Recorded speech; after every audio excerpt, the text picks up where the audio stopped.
Why do I get the feeling that I'm being put on the spot?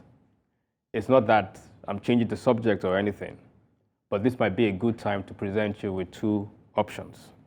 The subject of tax, to pay or not to pay. The origin of taxation can be traced back to ancient civilizations, where rulers levied taxes to fund public infrastructure, services, and military campaigns. The history of taxation is filled with many instances of kings, rulers, and conquering armies imposing levies on the weak, the vulnerable, and the conquered.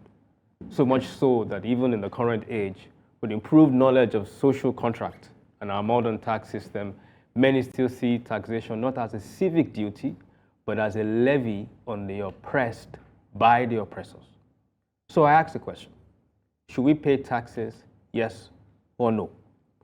It was Benjamin Franklin, the US founding father and statesman, who famously said that in this world nothing is certain except debt and taxes. He was speaking over 200 years ago. Yet the adage is as true today as it was then.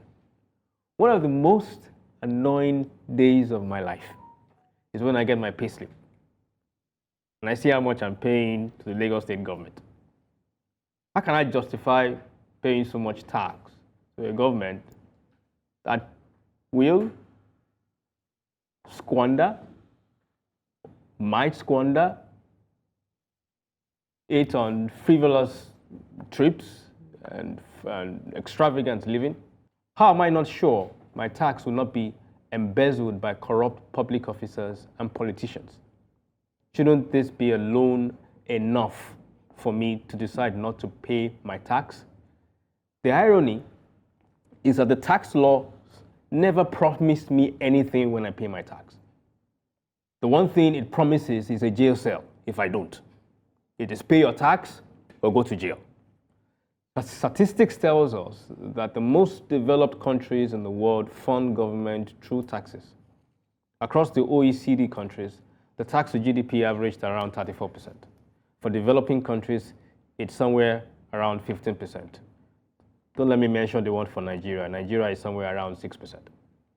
In Germany, for instance, 52% of the population pay income tax, 56% in the UK. Contrast that to Nigeria, where less than 20% pay any form of tax. And by the way, that's just an improvement because it used to be less than 10%. Consider the 2024 budget, for instance. Nigeria planned to spend 27.5 trillion naira. It planned to earn 18.3 trillion.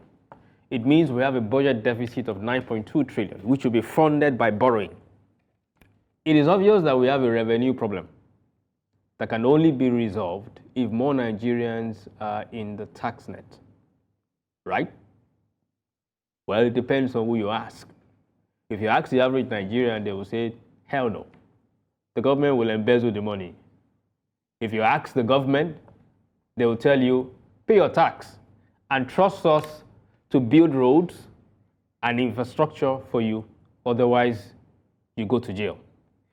I wonder what the panelists on the table will say.